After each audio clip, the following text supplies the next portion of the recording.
You said Blue Island, Illinois? Okay. So that's where I was born and raised, but both my parents were immigrants from Mexico. And they were both from the same side of Vegas. So Thank you very much. so it was always weird, like trying to decide, was I Ghana, was I American, was I, like, what was I? And that, coupled with that, I have very distinct memories of going to preschool and going through the physical process of learning.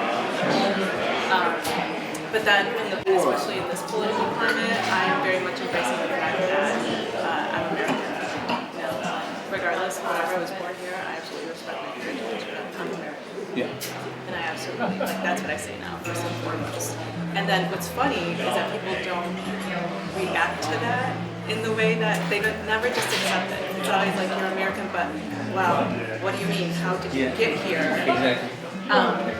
So that's interesting. Yeah. Well, all the way through high school, I did college in Chicago, to the University of Chicago. I did an undergrad degree there. And it was funny, the whole like applying to college itself, because I wanted to go away to school. My parents were very pushy. Yeah, stay home. Yeah. Don't leave the house. Exactly. So my idea of going away to school was going to like southern Illinois. So I didn't tell my parents I was applying there. I also applied to many schools in the Chicago area. You don't want to scare them or tell them? Well, I didn't want to have to say anything. One thing I learned very early in life from my parents was never to be too optimistic, if that makes any sense. So make sure you always have all your bases covered before you put something out there that could be life-changing, if that makes any sense. So always prepare and get as much information as possible before you really kind of turn it into a thing. But anyway, so I had my two dream schools, and I had a whole bunch of schools in Chicago, and I'll never forget when the financial aid packages started coming in, and that's when I thought, once I figured out, like, would it be possible money-wise, because I had to rely on scholarships. My family didn't have that kind of money to be able to pay college tuition, so I knew I had to have money lined up before I even started opening my mouth about the schools I got into. I had it in my mind that I wanted to explore the real Mexico, and again, 20 years old, for me, the real Mexico was hanging out with the kids who were listening to punk music at the little street markets, which is what I did. I found... What's your favorite music, punk music over there in Mexico, if you had to say, or a group? Oh my gosh, well, what's funny is the group that I discovered a little bit before even going to Mexico City was Argentinian, and they're called Todos Tus Muertos. So like, if you're gonna take the L, if you're gonna take the L in the morning, they segregate like men from women. And they have like one area where the women go and one area where the men go, because it's so huge. I mean, it's like a cattle call. Like, you could get crushed trying to get into the... Yeah, and I rode on, what do you call it? You know, like those little buses, I call them combis, right? Oh, okay. So I learned to take those, and I would take them all the time. And I'm not kidding you, they would pack them in so much. There were days that I was hanging on by the little like rail thing, like right at the door. You know what I mean? Like on the stair, like barely hanging on. So it's like one foot on, hanging on the door. You're like your foot outside? Outside. So, you know, and you rode like that. So when I found this little market, I was just buying up as many bootleg tapes and CDs from Todos Tus Muertos and like ska bands and punk bands that were from the Basque Country in Spain. That weren't even singing in Spanish to this day. I have no idea what they were, like what the actual lyrics are. All I know is that they were condemning like dictatorial governments and policies in Spain. You know, that suppress minority groups and all of that. So different languages Castellano. So all of that. That's the kind of stuff that I was doing when I wasn't in the classroom, right? And that's the stuff that I love doing more than being in the classroom. So my fondest memories are hanging out with punk kids at the street markets. Oh yeah? Yeah. Kind of hanging out, listening to music. Hanging out, listening to music, talking politics, finding shows to go to, meeting up at shows. That sounds so fun. It was a lot. Little adventures. I'm not living in Blue Island anymore. Sadly, I'm back in the suburbs, and I say sadly because I love the city of Chicago. It's got such a vibrant cultural scene, food scene, artists are doing really amazing things in the city. But economically and politically, it's hard to be. I could sometimes if there were girls hanging outside, but it was mostly the boys who were hanging outside playing, and it wasn't right for a girl to be a tomboy and be like all out there with the boys, right?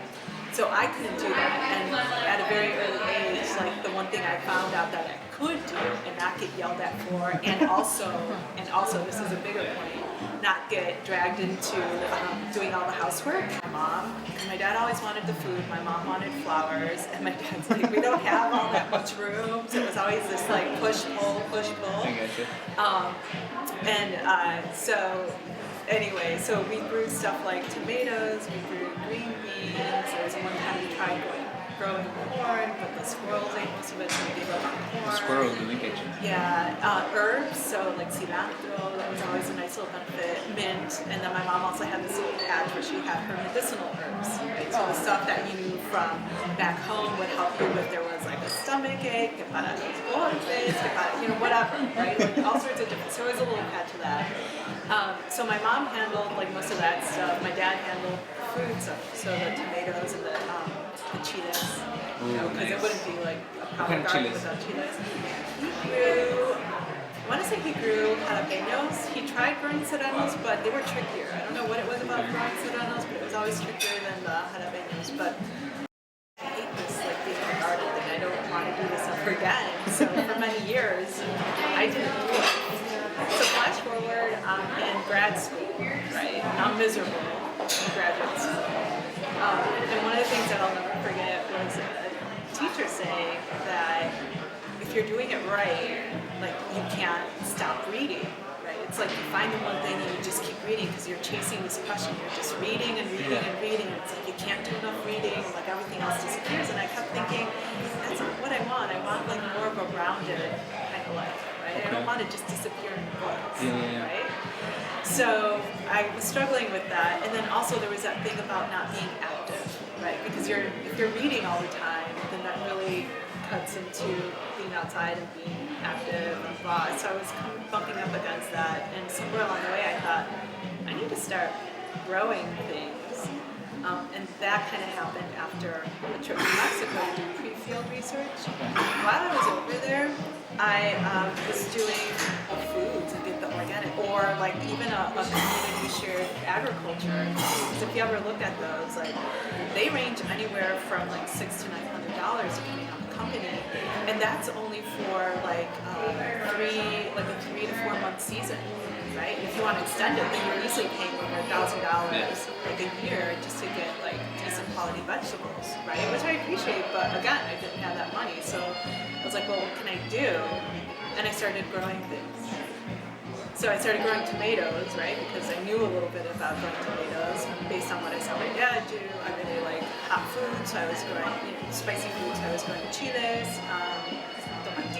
Like those kinds of little like easy to grow things I started doing, and then I just found myself that I enjoyed doing that. I enjoyed digging up the earth. I enjoyed starting things from seed. I got more satisfaction when I grew a plant from seed versus like going out to a garden center and buying one. And through that I discovered there's such a thing as like heirloom varieties, so seeds that people pass down their families like generation to generation, and there are like small companies that specialize in those kinds of seeds, so you can buy like seeds from different companies that have like special. So I found a love for heirloom tomatoes, and then so it's like I started digging deeper, and I started finding myself through having that kind of experience that I was supposed to have in graduate school, but I was having it in gardening, and it was like through reading seed catalogs, through going online and troubleshoot, like, oh, what is this bug on my tomato, and I've never seen it before, like, how do I get rid of it? So that's where I found myself doing what I was supposed to be doing in graduate school, and I thought, okay, I need to find a way to shift life path and do this. It's so interesting you say that, because I feel that sometimes, and I'm not saying education in a university or education that's really expensive is the greatest. Sometimes when you just literally start doing it, getting your hands into it, sitting down and thinking about it is when you get the most out of it. Right. instead of sitting down in a classroom and just getting kind of thrown information. I think that's when you learn the most, when you actually, like you said, you actually started looking at catalogs, Right. yourself kind of planting the seed, making sure that everything went accordingly, and I think that's when you learn the most. I don't know, it's pretty, it's very, very interesting. And I'll say not only from reading stuff, like the bigger satisfaction I got out of that was learning to connect with like nature's cycles and just tapping into some of the wisdom that I remember I would hear from like my dad, my grandfather, my mom. So things like, you know, my mom would have these stories about my grandfather and how he could just, you know, look at the pattern of a shadow and or the hour of the day. Right? Really? Or like uncles that could look into the sky and there would be like, you know, that one tiny little rain cloud like way off in the distance. Like, oh, it's coming. And they'd be like, it's gonna rain tonight. And I was like, man, how do people know that? But the weird thing was, like, by like spending time outside and just kind of like learning to tune into nature's cycles, because see, like what I So discovered is, for interesting. example, like that cloud out in the distance, if there was like a wind that you felt like picking up while you were out working on the garden, it's like, ooh, that rain is coming and it's Man, gonna that's come so like in the afternoon. Yeah. Or, ooh, that wind is so light and that cloud's out there, you know, it's gonna be at night versus whatever, you know? Or like even being out there long enough, out in the garden or whatever, long enough where you can feel the intensity of the sun, right? Like you can actually feel it on your skin. And depending on how strong you're, like, you can tell when it goes from 10 a.m. to noon, right? There's a definite difference. Like in 6 of the high schools to do it was the second year of a pilot program where the high school students would grow produce and sell it to 2 places. They were selling to Google, and they were also selling to the kitchen restaurants downtown. So that was just, it was amazing to be a part of that. I worked with 2 schools specifically. One was in the near west side, just north of Pilsen, south of UIC. It's called Chicago Tech. And then the other school was on the far west side near Central and Grand Avenue, and that place is called Prosper. So I got to work with 2 completely different sets of high school kids, 8 students total, and they were basically made responsible for the harvest. I was there to help guide them and give them That's powerful. Some framework for how to process, how to grow the crops, how to take care of them, and then how to clean them up and get them ready for sale. How to weigh everything, keep track of their produce, and then how to strategize and figure out if, you know, because we only had 3 hours a day with them, and a lot of times when we were there, they could have harvested like their entire garden, but we didn't have the manpower at the time, so they had to learn how to prioritize, and I always like threw it back to them with questions such as, well, do you want to harvest the kale or the greens because there's so much of it to harvest, knowing that you're making, I don't know, $2 a pound or whatever it was for that, or do you want to spend more time harvesting things like the flowers that'll get you $64 a pound, but they weigh almost nothing. But I left it on them to make those kinds of decisions based on either the money part of it or what they enjoyed harvesting. So, yeah. I think that's really powerful because at that time they were learning a little bit of business, a little bit of growing their own vegetables, gardening. I think that's powerful nowadays. Sometimes as our society has shifted into nowadays that we go to Jewel, we go to Whole Foods, and we just kind of grab the fruit, vegetable, take it home, and that's it. You know, we don't appreciate people in the fields that have been working and kind of slaving away, or you know, especially our people. I think that's very powerful that you were part of that and that you kind of instilled some knowledge, because you're very knowledgeable about produce. I remember when we had those Wednesday talks, and you just that was amazing. And I just kind of wanted to highlight that. I think that's very powerful. Especially with kids nowadays, they're all about technology and all about like, it's all TV, technology, media, and for them to kind of get away from that and actually touch the ground, I think that's amazing, you know? Yeah. Very cool. So to wrap it up, if I had to ask you one last question, if you had to say a message to the entire world, what would that message be? Wow, that's a really big one to think of. It's gonna sound really cheesy and corny, but it's about being kind and respectful. Because I think we're in a time right now where people are so into just either looking out for themselves or they're so what's the other word I'm looking for? Like they're under so much stress. There's a lot of it that it's so easy to overlook just how much power there is in just being kind and showing kindness, and that there's ripple effects. You know, it's just some of the things I hear today and how people respond to each other is just, yeah, it just feels like there's a lot of damage being done because people are not pausing to really think what they're saying before they open their mouths. Yeah. Very powerful.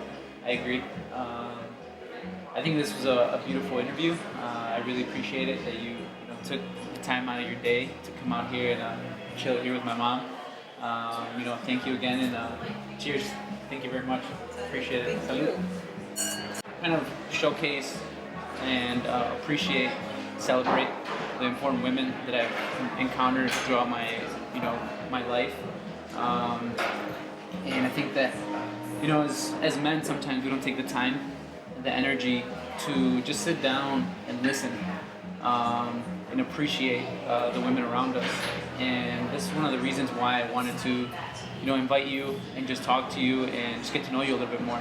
I think that a lot of men, like myself, I'm not saying I'm perfect or anything like that, but there's been times where I don't take a second to listen to my mom or take a second to listen to my sister or my girlfriend, and I feel that the time is now to start listening because I feel like you guys are extremely powerful, and this is why I wanna do this. So, Thank you. thank you.